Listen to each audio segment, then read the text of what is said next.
Okay, so hello everyone. My name is Florian. I'm one of the developers here at Infosim responsible for the StableNet portal.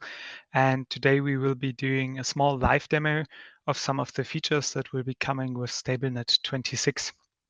I will generally try to group everything into like three categories. First, we go over what has changed throughout the year in the portal. So workflow improvements, general UX improvements, some reworks of existing views where we generally try to improve the workflow. And afterwards, we go over some of the older features we ported from the rich client to the web and how do they compare, what has changed. And in the end, I want to do a little bit more of a deep dive in one of the newer features, the customizable device dashboard. So to kick things off, first we go over some of the workflow improvement when we start working with the portal. And generally, when you start working, most of the customers start customizing their view. So for instance, you choose some different columns, you reorder them, you select a different tag tree, and so on. And last year, if you remember, we introduced view caching so that when you switched view, you came back, everything was as is, and you don't have to reconfigure and everything was not resetting anymore, which was great at the time, but of course it still had some drawbacks. So mainly, for instance, when you log out, you come back 2 weeks later, everything was gone again, right? And you have to constantly set up everything else for a new computer or if you switch to a laptop. And of course, there we wanted to improve on, and that's why we introduced UI profiles. And the way they work is basically that you can set up the UI profiles in the management view. So if we head over here, you can see I already created one for myself.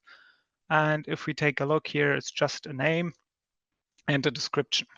And of course, you can assign the UI profiles to different users. And once you've done that, you can head over to the top right corner of the portal where we have our new user menu, where you have access to inline configurations such as changing to dark mode, different chart themes, the portal information, management, logout, and so on. But what's important here is this new card called View Persistence. And what it does is it enables you to select the profiles you have, and they will automatically be saved, which is currently selected for your users. And once you have set up this UI profile and you have it selected and you start working with your view, for instance, let's say, hey, I have a different tag tree I want to see by default. And here we, for instance, only need this name, the status, IP, maybe some DNS, and you have your own tag categories enabled. For instance, let's say I've created a test customer tag category I always want to see. Then you can set up the view like you want to have it. And if you now open the menu again and press save, what's happening in the background is that we take all the settings you have done to your view and save them in the server. So the next time when you log in, or for instance, let's say, hey, I want to refresh the page, everything is saved. And now you can see we still loaded the tag tree. The column has reset to this default so that you can directly start with your work and everything is customizable to individually. So you can have multiple profiles. So for instance, let's say, hey, I have a different one or I want to switch back to the default. You can see that it will automatically update the view to match the profile. And of course, you can do that individually. So for instance, if you have wanted to have a different tree in the backups view, you can save that there so that you can continually improve your workflow when you start working with the portal. And on top of that, we also wanted to address some of the issues when you search through the portal. So for instance, let's say, hey, we have a custom ID for our devices and you are now in the management view and you want to have, for instance, like a prefix you remember for any tag category, or you know that the device is a Cisco device. How do you filter this view for that? And normally this is where the tag filters come into play. But of course, we have really limited space. And of course, it should be a little bit more inline. And for that, we started extending any table related to tagables in the StableNet system to also support tag filter query language. And to do that, you can click the small expand icon here on the left side of the search and switch to tag filter mode. And the cool part here is you don't really have to learn anything new because this is a fully autocomplete search. So similar to what you're already used to when you work with, for instance, Jira or other management software, you can just simply type and the auto-completion will handle the rest. So if we follow our example we made and say, hey, I know the device vendor here should equal to, yes, Cisco, sounds fine. And for instance, I know that my customer ID should contain here the 355, and it will automatically update the view to match the query here, and we can see we now have the measurements related to this filter. So now you have also the possibility to be a little bit more precise, write complex filter if it's needed to match what you are actually looking for. So this is really for the power users who have complex system and to make it even easier to get where you want that. The last thing I quickly want to go over when we talk about reworking was user management. So to do that, let's head to an older release. So for instance, here we have StableNet 25 last year. And if some of you are familiar, we had these user and customer views. And we, for instance, can select here our users. You see what settings they have. We can take a look at the profiles here, what assigned and the effective roles. And to a certain degree, this worked well. But nowadays, we quite have a lot of state in here. So for instance, is the user active? Is it an external user? Do we have two-factor authentication enabled? And specifically, when you are, for instance, in a management position where you want to manage all your users and have as an admin an overview is to see, hey, which of our users has two-factor authentication enabled? And on top of that, which user has extended the setup stage and really enabled the two-factor authentication? Yeah, well, good luck. Now you have to click through the whole list here on the left to check if any user has enabled it. And of course, this is something we wanted to improve on here. And so this year we reworked the existing view and reworked it to be a management view like you're used to when you're working with StableNet. So you have a clear overview, hey, which user is currently active. You can see the two-factor authentication state. You have, for instance, here pending setup. And when you manage it, you get your typical modification dialog with all the properties. And also, we extended some of the views. So for instance, for profiles, we also, compared to the rich client, we extended the effective road sub so that all three wizards have this effective roads enabled so that you can directly see, hey, which role is combined with this profile or this group so that it's easier to set these things up. Okay, so enough with older or UI improvement. Of course, there's quite a lot of more, but let's go and talk about some of the feature improvements we made. So for the longest time, the portal, you had this nice welcoming dashboard where you can see your charts and you can even take them on a different screen in standard mode and so on, but you could not manage them or create like new dashboards. And this year we extended the support in the portal to also be able to create this dashboard. And here to really highlight what we have done, I quickly wanted to go over to the old way of creating these dashboards so that you get an understanding what we are dealing with and what we have improved on. So for anyone who has never created a dashboard in the system, the way it worked is that we have in the top right corner, have this button here where we can select the dashboard table, and there we can create a new dashboard. We usually type in just a name. And here we had our tile-based approach where you can create these widget-based dashboards. So first you can, for instance, choose a different layout. So let's say 4x4, and then you can double click it to select, hey, I, for instance, want to have an open alarms chart displayed. You had to choose like a tag filter, then select your settings. And when it's okay, you see that this tile is now looking a little bit different. You have a text where it's defining, hey, what has changed. So this is an open alarms table. And if you now want to modify the way it looks, you could merge cells. But if you want to add something, you always have to press the add button, can either on the left side, on the right side, add more rows. So to a certain extent, this works really well, but it's a little bit of a rigid system here. So you cannot easily resize it or reorder the widgets. And this is exactly where we wanted to expand on when we now port this feature to the portal. So now back to our portal, we have now two ways to manage the dashboards. First, we have added the dashboards management view under administration, where we just show the list, the table of your dashboards. You can create one. Or if you are in the dashboard view, so that's similar to what we have done, we have the button for managing dashboards and opening it as a standalone dialog. And here we can press create. So we do the same thing over here. We choose a name, description, can choose an access group, and then we head to the layouting. And here you will notice that this is a new editor, and this will also be more or less like a reoccurring theme in the StableNet portal, because quite often we have these type of templates you want to create, or generally cards where you place widgets, you want to resize it, you can group it or reorder it. And we wanted to find a system which every user can be comfortable with, and he don't have to learn over and over again new editors if he jumps, for instance, to reporting to the device dashboard. So we would really love one system that the user knows and can use to work with. And the way it works is we are on the left side, we have our canvas where you can choose the widget. And on the right side, you have the options available for these widgets you want to place. And you can either press the add button, or you can simply start dragging the widget onto your canvas and it will appear. And first, of course, we have here for open alarms, we have to choose the tag filter again. Let's do that. And now we see the widget. And this is like the first improvement you will notice. You now have like a live preview, so you can directly see, hey, this is how the dashboard would look like. So for instance, if I choose like a different type, let's say I want to have a bar chart, you can see it's instantly updating. And of course, we can also now add some more cards here. So for instance, open alarm table, let's choose a weather map here.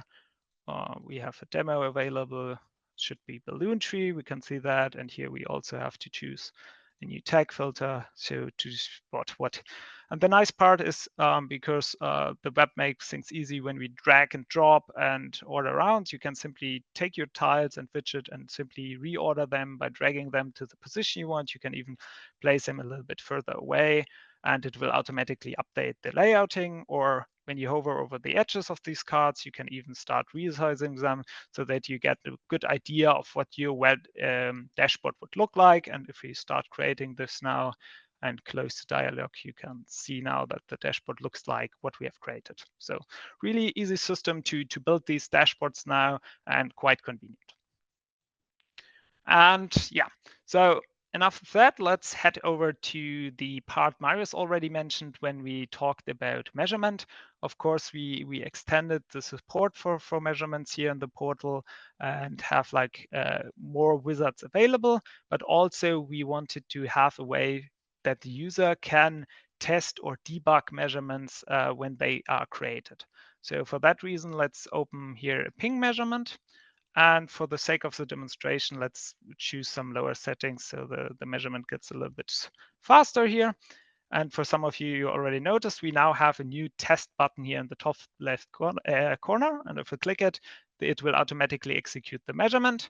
And what we can do on top of that, we can even choose to continuously test this measurement to get some feel for the live data that is returned, what the agent is measuring. So as you can see now, we have something similar to what we have in the rich client with executing ping measurements, where you have constant stream of results. But of course, you can now do that with all the supported measurements in the portal. And the cool part is we can even choose to have like a different visualization type. If you want to have some live demo available, you can visualize that in the chart form, and you can see it's constantly updating the new incoming values. So really neat here.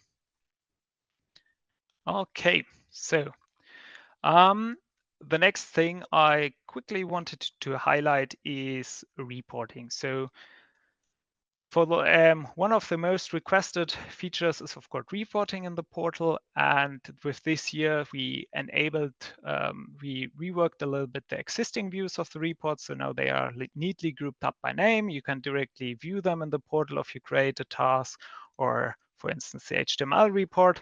And on top of that, you can now also start creating these reports in the portal. So you have the options typical what you're used to with name, you have the schedule settings. So everything you're already used to with the rich client. And here is the editor for creating this report. And I talked about this reoccurring theme that you now also have like the same approach and different positions and even the reports. So now we can here start, for instance, let's say, hey, I want a status metrics. We can take a look at that, how it would look like in the report. And for instance, we can add some text here and a divider. So just a dynamic way to create these reports here. Or for instance, we can choose a weather map like we had. So same approach, easy to work with, and creating like these new reports in the portal. So of course, we have quite a lot of more features, but since we are running here close on time, I wanted to go over the customizable device dashboard a little bit more in depth. So if we head over to our 25 release and take a look at the old dashboard we had. We can take a look here at some examples. We had this view where you have on the left side, you want to select your device. And on the right side, you get shown all these KPIs, the charts. You have some nice key information, the availability. Really neat. You can choose to have different KPIs enabled. And yeah, at some point, this gets a little bit out of hand because we have the problem that especially when you work with large routers, you have quite a lot of measurements. So you finding your measurement you are looking for is really hard here, as you can already see. And on top of that, we could not really customize the way this works. So you always have to take a look if your measurement is there. And we finally wanted to have a better system to create these dashboards. So we wanted to enable the users to create their own dashboards where they can choose what they wanted to see, in which types of charts they wanted to see, the key information. They can choose their own tag categories. We can choose different time settings for also enable the user to create different dashboard for different types of devices, or maybe multiple dashboards for different use cases, for something more general, something more precise when you want to really dig in and find some errors and so on. And this is why we completely reworked this dashboard management to be able to customize that. So let's make an example here. We head to our new dashboard view. For instance, I select here a device, and for the beginning, I created a general overview dashboard for myself, where I have like the customer ID I was talking earlier about in my system, which is quite important here. We have the availability info, but I also show like the connected neighborhood, so that if I want to, I can quickly jump to the different dashboard to see maybe there's like a connected issue here I wanted to take a look at. So really neat, you can jump between the dashboards, have a little bit more of a drill down here. And below that, I created a different group with a title where I wanted to have like an overview of the last week with the processor consumption here, and then the system load for the last day. So you can have different setups for time if you want to make it like an overview. And below that, we have storage measurements and the general utilization of our interfaces. And now let's say there's something wrong and I want to have a quicker look. I've made even like a detailed utilization chart where I have like all the measurements set up for individual processors so that I can take a look if something is wrong, or we have like all these interface measurements. And now that I see, hey, maybe there's something wrong, I can even start overwriting the time settings here. So for instance, let's say I quickly wanted to change to have the last 7 days, you can do an update on the fly and see some different stuff here. We have also auto updates and so on. So really fully customizable dashboard where you can choose what you actually want to see and you choose how you work that. And to top things off, all the cards you currently see here can be interacted with. So for instance, for these measurements, you can click them to directly open the analyzer, or if you click on the menu, you can access directly the context menu of these measurements. So for instance, if you want to modify them, see some different stuff, or view their properties and so on. So how do we set up these dashboards? So quickly, the last thing I wanted to go over is to show off how we work with these dashboards and create them. So here we can create the dashboard in this editor. We can just choose a name, description, and here we have the display options. And the first thing I quickly wanted to do a jump here to the device filter. So because we talked about how this dashboard works, sometimes we also want to be a little bit more precise when we want to show this dashboard. And this is where the device filter comes into play. So for instance, if we now want to create a dashboard where we only want to show for Cisco devices here, you can just simply choose, hey, the device vendor should be Cisco. But of course, you can also use your own tag categories. For instance, if you have like these tag prefixes or something enabled, you can choose where this dashboard should be used. And if you have your filter set up, it will only be visible when these type of devices are selected. And then we can also choose in ordering. So if multiple dashboards, of course, match one device, you can choose a different priority to show which dashboard should be shown as default dashboard. But of course, you can always switch between them. Then you have the usage. So for instance, we can show it as in the dashboard view, but also we enhanced it so that as a result of a quick search entry, you can customize the quick search a little bit with that so that you can create like a more dense dashboard where you only show the most important KPIs and info you want as a quick search entry. And here we have the time settings for the charts. And here again, we have our nice editor where we can drag around. We can choose different names for the groups, and we can, of course, leave them empty. And for instance, if we start modifying the device key information, you can see that you can here choose which tag categories you want to show for this card. So for instance, if we remove some, we add our custom ID here, we can take a look at the preview and say, hey, the card is a little bit big, so we can change the size of these cards to match what we like, or we can add an even alarm table to our view, some measurement state. And of course, the most important part, you want to choose what KPIs you actually want to have in the dashboards. So for this, we have the dynamic dashboard widget. So if we go in here, you can choose, of course, the settings, how it should be displayed. So for instance, here, when you have like it should take the whole width, you can do that. You can override the time settings, these base time settings for the dashboard. So for instance, I choose to show a card where we have like this overview of the last week. You can do that by setting here an override time. And then you select based on what you have in your StableNet system from these templates, which type of template you want to have. So for instance, let's say ping. And here you can even choose which metrics you want to display. So for instance, the availability, and let's say I can even clone that and also include the round trip time. And so you can start customizing your dashboard. Okay, so I hope you'll really like this feature, and I'm interested to see what you are building with these dashboards. We are running here close on time, so I will close it up. But of course, as I said, we have quite a lot of more features. We have more quality of life changes for more context menus, but we also have management views like resource pools, business hour, device domain management. So the list is quite long. So really take a look at the release notes once StableNet 26 is out. And I really hope you enjoy our newest release. Thank you.